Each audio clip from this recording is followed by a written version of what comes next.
Good morning, नमस्कार सभी को।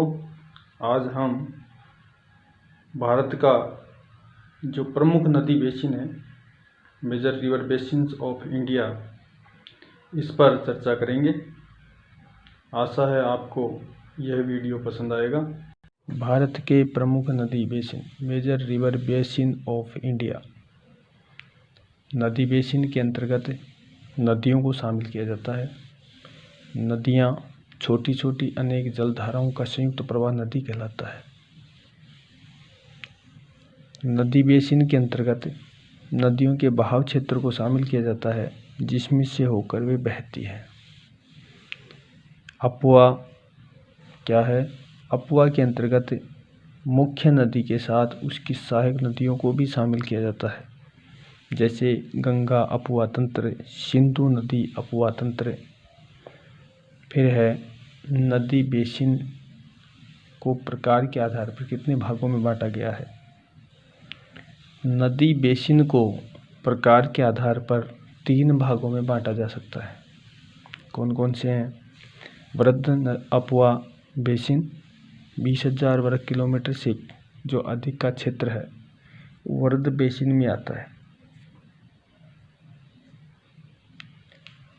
फिर इसके बाद में है मध्यम यानी मीडियम ड्रेनेज बेसिन, जिसमें 2,000 से 20,000 वर्ग किलोमीटर का क्षेत्र मध्य अपवा बेसिन में आता है। फिर है लघु अपवा बेसिन, 2,000 से कम का जो अपवा क्षेत्र है वो लघु अपवा बेसिन में आता है। भारत में कुल 113 अपवा बेसिन नदी बेसिन है, जिनमें 14 वृहद है, 44 मध्यम और 55 यानी 55 लघु बेसिन के अंतर्गत आते हैं। उद्गम स्रोत के आधार पर नदियों को मुख्य रूप से 2 भागों में बांटा जा सकता है, हिमालय की नदियाँ और प्रायद्वीपीय भारत की नदियाँ। हिमालय की नदियों को भी उपभागों में बांटा जा सकता है, जिसमें गंगा बेसिन है, सिंधु नदी बेसिन है, ब्रह्मपुत्र नदी बेसिन आता है। फिर इसके बाद में प्रायद्वीपीय भारत की नदियां हैं। अब हम जो है भारत का जो सबसे बड़ा अपवा तंत्र यानी नदी बेसिन है उसकी बात करें तो जो नदी अपवा बेसिन क्षेत्र है वो गंगा है, जो भारत के 8.5 लाख वर्ग किलोमीटर के क्षेत्र में फैला हुआ है। गंगा नदी बेसिन को समझने के लिए जो है कंपटीशन के अंदर भी क्वेश्चन आता है कि गंगा नदी अपने उद्गम स्थल में किस नाम से जानी जाती है। तो एक बार देख लेते हैं। Ganga river basin.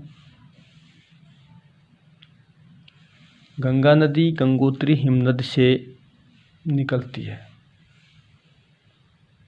और गंगोत्री हिमनद कहाँ पर पड़ता है? उत्तराखंड के अंदर। ये देखो, ये उत्तराखंड है और यहाँ पर गंगोत्री नामक हिमनद है। गंगोत्री हिमनद के अंदर जो है यह जो गंगा नदी है उत्तराखंड में इसे भागीरथी के नाम से जाना जाता है। गंगोत्री हिमनद के पास में ही केदारनाथ चोटी है, सतोपंथ हिमानी है। गंगा अपने उद्गम स्थल में गंगा के नाम से नहीं जानी जाती है, इसे भागीरथी के नाम से जाना जाता है। जब तक इसमें अलकनंदा नदी आकर के नहीं मिलती तब तक इसका नाम गंगा नहीं पड़ता है। इसमें जो है कंपटीशन से संबंधित भी क्वेश्चन आता है तो अपन चर्चा कर लेते हैं एक बार। ये देखो गंगोत्री हिमनद है, इसके पास में केदारनाथ चोटी है। सतोपंथ हिमानी उत्तराखंड के अंदर ही है। ये सतोपंथ हिमानी से 2 नदियाँ निकलती है, विष्णु गंगा और धौली गंगा।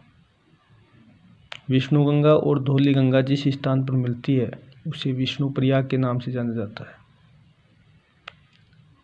आगे यह नदी अलकनंदा के नाम से प्रवाहित होती है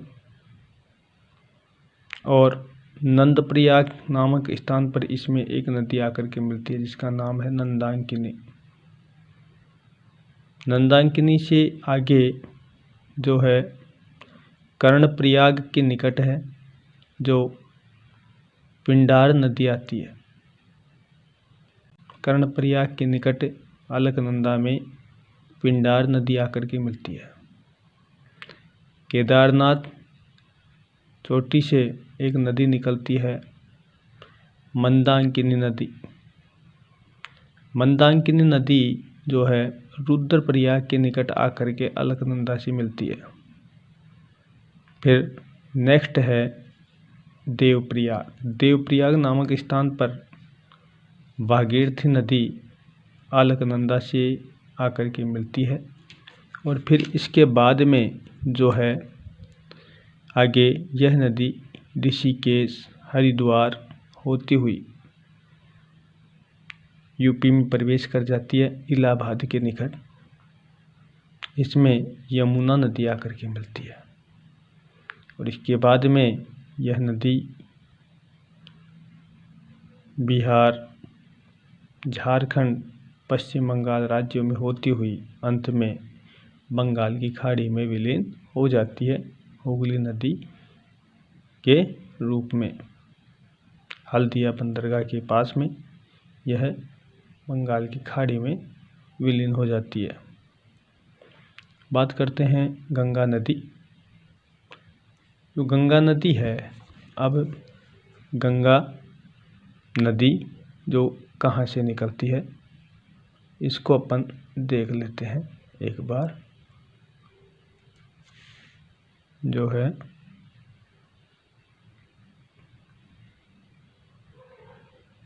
गंगा नदी को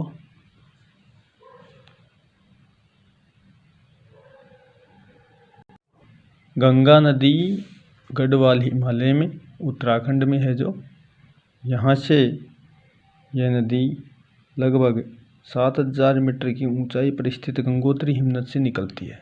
कौन सी नदी? गंगा नदी। इसको एक बार जूम कर लेते हैं। गंगा नदी गंगोत्री हिमनद से होकर के निकलती है और यहाँ से निकलने के बाद में यह नदी उत्तराखंड से में जब इसमें भागीरथी नदी आकर के मिलती है और इस ऋषिकेश हरिद्वार होती हुई यह यूपी में प्रवेश करती है। में गाजियाबाद मेरठ होती हुई इलाहाबाद के निकट इसमें एक नदी आती है और उस नदी का नाम है यमुना नदी। यहाँ पर जब यमुना नदी आकर के मिलती है तो कहाँ पर, किस स्थान पर? प्रयागराज। पहले इलाहाबाद का नाम प्रयागराज था।